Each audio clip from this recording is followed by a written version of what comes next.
네, 안녕하세요. 오늘은 지난번에 말씀드린 것처럼 제어문에 속하는 것 중에서 조건문, 그리고 그 조건문 중에서도 if문에 해당하는 것을 한번 실습을 통해 알아보도록 하겠습니다. 먼저 조건문이라는 것은 어떤 조건을 만족할 때 실행되는 구문을 말을 하는데요. 그 중에서 if문, 만약에 이러이러한 일이 생겼을 때 어떤 명령어를 실행해라 이렇게 되어 있는 if문의 기본적인 구조를 확인을 해볼 거고요. 논리연산, 지난 시간에 연산자를 다루면서 시간상 다루지 못했었던 논리연산자, and, or, not에 대한 연산 방법과 사용 방법을 알아보고, 그리고 if문과 if-else 구문을 사용하는 방법을 한번 익혀보려고 합니다. 그래서 간단한 코드를 통해서 if문을 확인을 해볼 거고요. 논리 연산자를 사용해서 조건을 조금 더 구체적으로 사용하는 방법을 알아보도록 하고, if 단독으로 사용했을 때와 if-else라는 것을 사용했을 때 어떤 차이가 있는지까지 한번 실습을 통해서 알아보도록 하겠습니다. 네, 그러면 오늘도 실습 시작해 보도록 하겠습니다. 오늘은 이제 조건문에 대해서 한번 사용을 해볼 텐데요. 그 중에서도 if문을 한번 사용해 보겠습니다. if문의 예제 실습에 앞서 지난 시간에 내줬던 퀴즈에 대한 정답을 한번 같이 체크해 보겠습니다. 네, 두 개의 숫자를 받기로 했었고요. 그리고 결과를 입력할 평균이니까 이제 avg라고 입력을 하겠습니다. 프린트f로 실수 두 개를 입력해 주세요. 이렇게 프린트문 적당히 찍어주면 될 거고요. 스캔f로 %f로 숫자를 두 개 받습니다. 동일하게 주소를 의미하는 앰퍼샌드를 같이 사용해서 num1과 num2라는 변수에 값을 넣어줄 수 있도록 해줘야 하고요.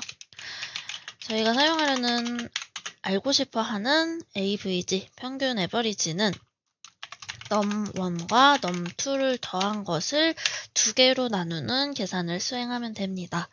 우선 계산되는 것이 보통 이제 곱셈, 나눗셈이고 그 이후가 덧셈인데 저희는 순서상 덧셈을 먼저 해야 되기 때문에 이 괄호를 꼭 적어 주셔야 원하는 계산 순서대로 계산을 할 수가 있습니다. 마지막으로 프린트문으로 평균 땡땡 하고 %.ef 해주시고 여기다가 avg를 출력해 주시면 자, 확인해 볼까요? 이렇게 하시면 실수 두 개, 3.2와 6.7 이렇게 입력을 했을 때 평균이 4.95라고 계산이 돼서 나오는 것을 확인해 볼 수가 있겠습니다. 이렇게 해서 연산을 할 때는 우선순위를 생각을 해서 연산을 하시는 게 좋을 것 같다라는 것을 말씀드리고자 하는 예제였고요. 오늘도 EX04번을 파일을 만들고 실습 시작해 보도록 하겠습니다. 위에 이제 샵 include와 scanf를 사용하기 위한 문자 처리해 주시고요. 14번 예제 한번 해보도록 하겠습니다. 오타가 많이 나네요. 자, 먼저 이제 if문이라는 거를 어떻게 사용해야 되는지 간단히 한번 먼저 형태를 알아볼 텐데요. a라는 숫자를 입력을 받을 겁니다. 이제 어떤 0과 1 중에서 무언가 숫자를 입력받았을 때 만약에 0이 입력이 됐을 수도 있고 1이 입력이 됐을 수도 있는데 if문은 그럴 때 사용합니다. 만약에 입력받은 값이 이거랑 같으면 이런 거를 해. 그래서 일단은 입력을 받아야겠죠. 프린트문을 먼저 찍어주고 0 또는 1 입력 scanf로 이제 어떤 숫자를 입력했는지 받아와야 되겠죠. 이제 이 정도 됐으면 프린트문과 scanf는 충분히 잘 사용할 수 있으실 거라 생각이 듭니다. if는 정말 이제 말 그대로 만약에 하고 괄호를 넣어주시고요. 여기에 이러이러하다면 이라는 조건을 넣어주시면 됩니다. 이렇게 하면 저희가 변수에다가 대입을 할 때는 는을 이거를 하나만 사용을 하는데요. 이거를 두 개 쓰면 이제 같다라는 의미다 라고 지난 시간에 한번 배웠던 적이 있을 겁니다. 그래서 만약에 a에 0이라는 값이 들어가 있다면 그렇다면은 이제 0이 입력되어 if문이 실행되었습니다 하고 입력을 해주고요. 그렇지 않을 때는 그냥 이거는 0이든지 1이든지 상관없이 그냥 무조건 실행이 됩니다. 왜냐면 if문은 요 중괄호의 범위 안에 있는 것들만 해당이 되고요. 중괄호 밖에 있다면 얘는 그 영향을 전혀 미치지 않습니다. 자, 그래서 한번 실제 실행을 통해서 확인을 해볼게요. 처음에 0 또는 1을 입력이라고 나왔을 때 이제 if문을 사용했을 때보다는 내가 설정한 조건들이 다 실행되는지 실행을 충분히 여러 번 해보셔야 합니다. 1을 입력하면은요, 요 if문 안에 있는 프린트문이 실행되지 않고 프로그램 종료라는 문장만 실행이 되고요. 0을 입력을 하면 0이 입력되어 if문이 실행되었습니다와 프로그램 종료가 모두 실행이 되는 것을 확인하실 수가 있습니다. 이렇게 if문은 요 괄호 안에 적어준 조건이 참일 때에 그 안에 있는 명령어를 실행해 주는 것을 저희가 if문이라고 합니다. 네, 그러면 이제 다음에는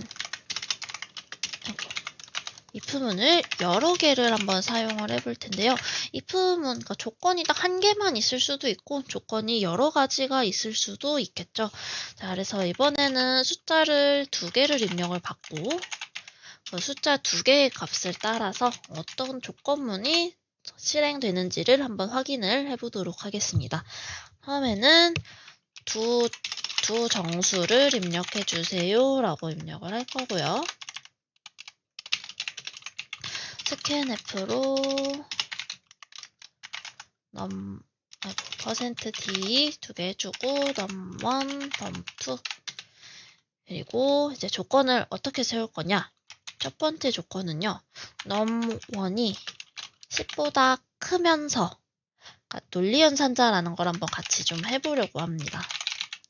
논리연산은 and, or, not 이렇게 세 가지가 있는데 and는 이렇게 ampersand 2개, or은 이렇게 원 표시를 Shift 누르시고 입력하시면 이렇게 일자로 되는데요. 이 표시를 저희가 5월이라고 해석을 하고요. not은 느낌표 아니다의 의미입니다. 그래서 첫 번째 조건은 첫 번째로 입력한 정수가 10보다 크면서 그리고 두 번째 입력한 숫자보다 클 때라는 조건을 해줄게요. 자, 이렇게 해주면은 이제 num1이 10보다 크면서 동시에 num1이 num2보다 크다면 그럴 때는 이제 코드를 써주죠. 첫 번째 숫자는 10보다 크고 두 번째 숫자보다도 큽니다. 뭐 이런 식으로 적어줄 수가 있겠죠. 그 다음에 또 if를 하나 더 써보겠습니다. 이번에는 또는을 써볼게요. 만약에 num1이 10보다 작거나 아니면 num2가 10보다 작다면 그러니까 둘 중에 하나라도 10보다 작은 숫자가 있다면 실행이 되겠죠. 그럴 때에는 이제 두 숫자 중 최소 한 개의 값은 10보다 작습니다. 라는 프린트문을 출력을 해줄 수가 있겠죠. 왜냐하면 num1이 3이고 num2가 15일 때 또는이라는 거는 둘 중에 한 가지만 만족을 하면 실행을 해줍니다. 그렇기 때문에 num1이 3이라면 10보다 작으니까 되고요. 만약에 그럼 둘 다 3, 3 뭐 이런 식으로 둘 다 10보다 작다. 그래도 실행이 됩니다. 어쨌든 한 개보다 많은 뭔가 조건을 충족을 시킬 수만 있다면 바로 실행이 된다라고 이해를 하시면 될 것 같습니다. 자, 그리고 이제 and와 or를 써봤으니 이제는 not을 써봐야겠죠. num1이 num2와 같지 않다면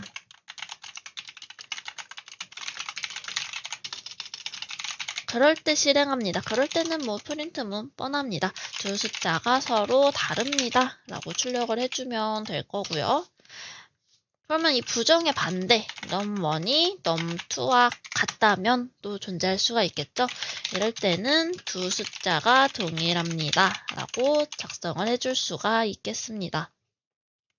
자, 이렇게 해보면 이제 저희가 논리연산 and or not과 비교까지 한번 같이 해봤는데요. 실제 실행 결과 같이 한번 비교해 보면서 확인을 해보겠습니다.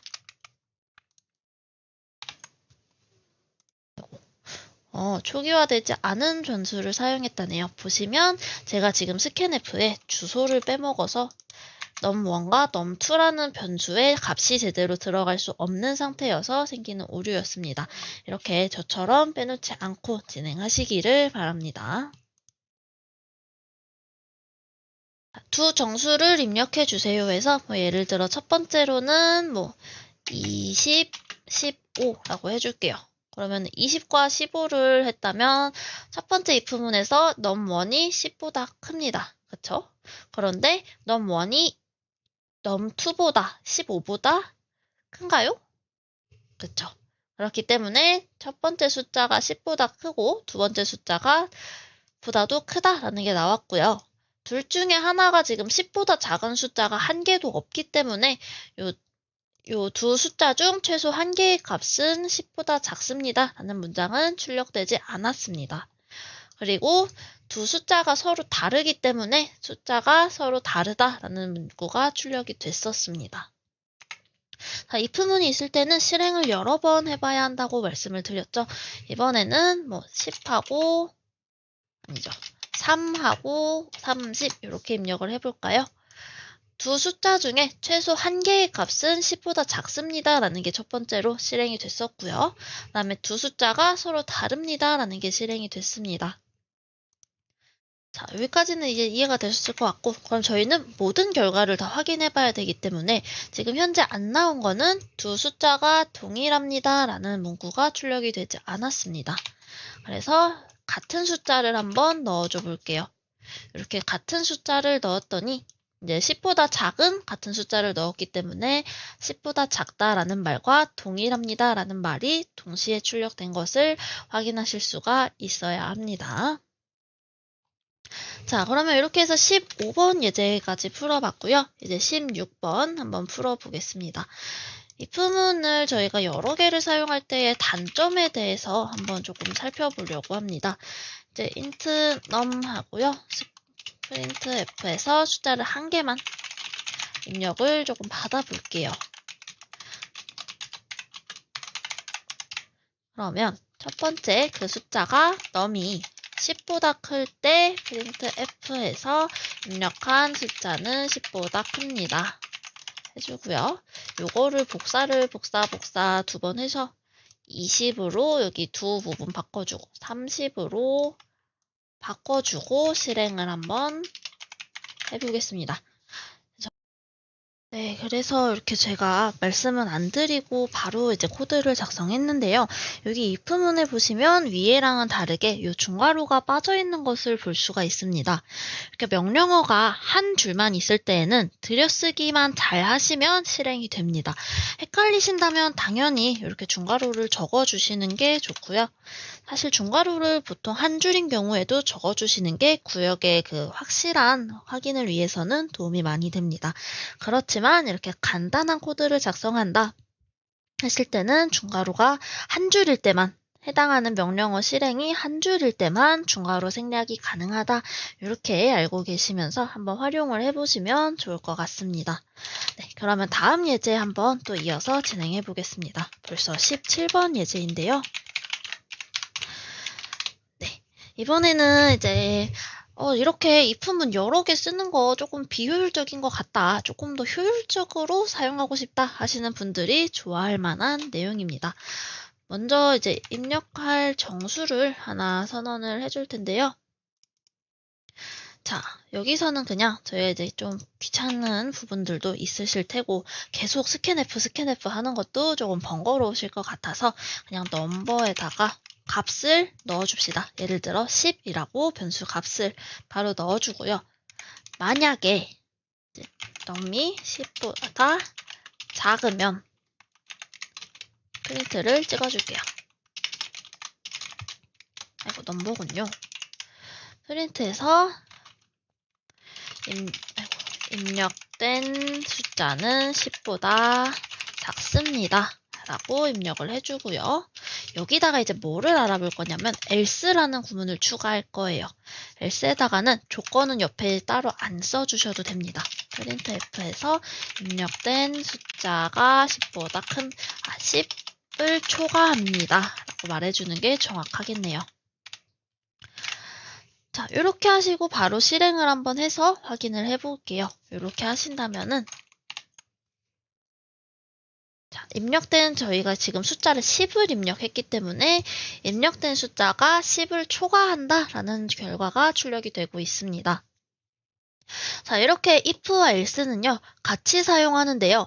if에 적어준 조건식을 만족할 때는 if 안에 있는 명령어가 실행이 되고요. 이 조건이 아닌 모든 경우, 여기서는 10을 초과한 경우겠죠. 혹은 10 이상이라던가, 여기 초과가 아니라 이상이 맞겠네요. 10부터 적용이 되기 때문에 이상입니다. 이게 맞는 말이겠네요. 자, else는 그래서 여기에 해당하는 조건이 아닌 나머지 모든 상황에서는 반드시 이거를 실행합니다. 그 얘기는 이 둘 중에 하나는 반드시 실행이 되게 되는 구조라는 말이 되겠습니다. if, else는 조건이 딱 두 가지일 때, 뭐 참이다, 거짓이다 이런 식으로 두 가지 상황으로 딱 나누어질 때 사용하는 문법 구조입니다. 자, 그러면 이제 else를 썼으니 조금 더 구체적인 예제를 실습을 해볼 수가 있는데요. 이번에는 배수를 판단하는 코드를 한번 작성해 보겠습니다. 해서 정수 입력 해가지고 또 다시 스캔F로 한번 돌아와 볼게요. 자, 만약에 num1이라는 애가 뭐 몇의 배수인지 한번 확인해볼까? 3의 배수 한번 확인해 볼까요? 자, 우리 퍼센트 연산이 이제부터 이제 if문에서 정말 많이 쓰인다라는 것을 알게 되실 텐데요.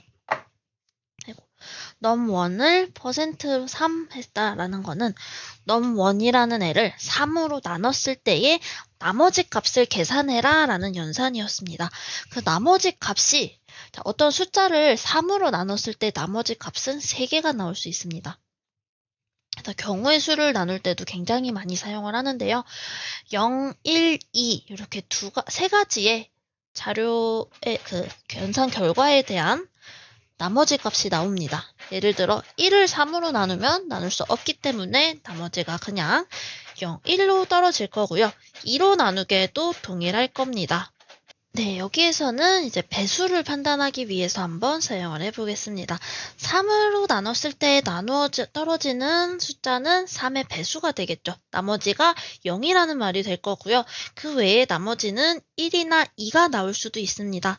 나머지가 0이라면 3의 배수. 그리고 예를 들어 4, 5를 3으로 나눴을 때 나머지는 각각 1과 2가 될 텐데 그렇게 됐을 때 이제 나머지가 있다라는 것은 배수가 아니다라고 판단을 하고요. 경우의 수를 판단할 때 두 가지 경우가 생길 수 있다. 그럴 때 이런 식으로 활용을 하는데요. 그런 것과 관련돼서는 약간 조금 응용이 된 부분이기 때문에 조금 더 뒷부분에서 한번 다룰 수 있는 시간이 있다면 다뤄보도록 하겠습니다. 자, 여기서 3의 배수가 입력한 숫자를 3으로 나눴을 때 나머지가 0과 같다면 이렇게 식을 조건을 줘야 하고요. 0과 같을 때는 그러면은 이제 입력한 정수는 3의 배수입니다. 라고 출력을 할 수가 있겠죠. 그러면 else라는 말은 이제 어떤 말이 될까요? 3의 배수 숫자를 3으로 나눈 것을 나머지가 0이 아닌 경우를 말하겠죠. 그 얘기는 결국 입력한 정수가 3의 배수가 아닙니다. 라는 의미를 내포하는 게 되겠죠. 이런 식으로 가장 if, else에 대한 기초적인 부분들을 확인할 수 있는 예제였습니다. 네, 그러면 또 이어서 19번째 예제 한번 확인을 해볼 텐데요. 이번에는 입력을 정수로 받습니다. 정수는 음의 정수 0, 양의 정수 이렇게 나뉘었는데 저희 계속 이제 양의 정수에 대한 부분을 다뤘다면 이번에는 if문을 사용해서 어떤 식으로 이제 각 부분을 세 가지로 나눌 수 있는지 확인을 해볼 텐데요. 네, 설명을 조금 구체적으로 드리고 여러분들이 추가할 수 있도록 코드를 한번 고민해 보시는 시간을 드릴 예정입니다. 자, 우선은 입력받을 점수를 num이라고 선언을 할게요. printf를 사용해서 정수를 입력하세요 라고 해주고요. scanf로 입력한 정수 값을 받아오겠습니다. 앰퍼샌드 빼놓지 않고 적을 수 있도록 신경 쓰시고요. 자, 첫 번째 조건은요. 여기는 이제 이렇게 제가 틀만 잡아드리려고 합니다. 첫 번째, 양수일 때 그러면 여기 이제 양수 출력 양수입니다. 이런 말을 출력해 주는 거를 여기다 적을 수 있을 거예요. 자, 그리고 저희 if else를 배웠기 때문에 두 번째 바로 else를 사용하겠습니다. 그런데 저희의 목표는 정수를 입력받아서 양수, 음수, 0을 구별하는 예제를 해볼 거기 때문에 여기 1번에 양수라면 그리고 자, 양수가 아닐 때 라는 말일 텐데요. 가 아니라면 양수가 아니다 라는 것은 두 가지가 있겠죠. 음수이거나 아니면 0이거나 그러면 그거를 또 구별을 뭔가 해줘야 할 겁니다. 그래서 구별을 어떻게 하냐? if문 안에 if문을 한 번 더 쓸 수가 있습니다. if가 들어갈 수 있다면 당연히 if else문을 같이 사용해서 두 개를 동시에 가져갈 수도 있을 거고요. 그래서 저의 추천사항은 이런 식으로 if else를 한 번 더 작성을 해서 이 첫 번째 if문 안에 그 else 아래쪽에 두 번째 if가 들어갈 수 있도록 하는 거를 한번 작성을 해볼게요. 자, 그럼 여기에는 이제 양수가 아니라면 이라는 걸로 else 안에 들어왔고, 그럼 else 안에 있는 if는 양수가 아니면서 이미 양수가 아니다라는 조건은 작성이 되어 있는 상태인 거죠. 위에 코드에서 지금 저희가 속해 있는 요 if문까지 내려왔다는 거는 이미 양수가 아니었기 때문에 걸러져서 한번 내려오게 된 겁니다. 그럼 양수가 아니면서 어떤 경우가 있을까요? 0인 경우가 있을 거고요. 음의 양수이다라는 게 있을 건데 어떤 거를 먼저 쓰셔도 괜찮습니다. 0이라면 이렇게 가셔도 되고요. 아니면은 양수가 아니면서 음수라면 이렇게 가셔도 돼요. 상관없습니다. 그러면 이제 요 두 번째 나오는 else에는 첫 번째의 경우는 양수가 아니고 0이 아니고 그렇다면 이게 이제 음수라면 이라는 얘기고요. 두 번째 요 양수가 아니면서 음수일 때는 양수도 아니고 음수도 아니면 결론은 걔는 0이다 라는 말이죠. 어떤 선택을 하셔도 상관이 없습니다. 어쨌든 뭔가 내가 조건식을 직접 한번 세워보면서 아, 이렇게 했을 때 내가 원하는 그 코드가 실행이 되도록 확인을 해볼 수가 있구나 하고 한번 알아보시는 시간을 조금 드리려고 하는 거고요.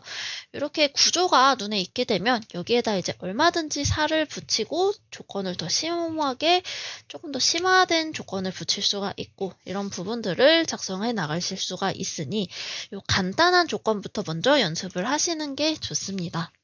자, 그러면 오늘 실습은 여기까지 진행을 하도록 하고요. 나머지는 스튜디오에서 조금 더 정리하도록 하겠습니다. 네, 그래서 이번 시간에 정리를 한번 해보겠습니다. 범위의 조건, 10초가 50 미만이라는 범위를 제한하기 위해 논리연산자를 사용해봤고, 그렇게 할 때 논리연산자들을 조금 더 다양하게 사용하는 방법들을 알아봤습니다. 그리고 if문을 여러 개 사용했을 때 어떤 식으로 동작이 되는지 한번 확인을 해봤었고요. else를 사용해서 조건이 해당하지 않는 나머지 모든 경우에 대비할 수 있는 코드를 작성하는 것까지 실습을 통해서 해결을 해봤습니다. 다음 시간에는 이제 if else가 아니라 중간에 else if라는 문장을 추가해서 조금 더 조건을 구체적으로 그리고 보기 쉽게 나눠서 코드를 작성하는 방법에 대해서 알아보도록 하겠습니다. 오늘도 수고 많으셨습니다.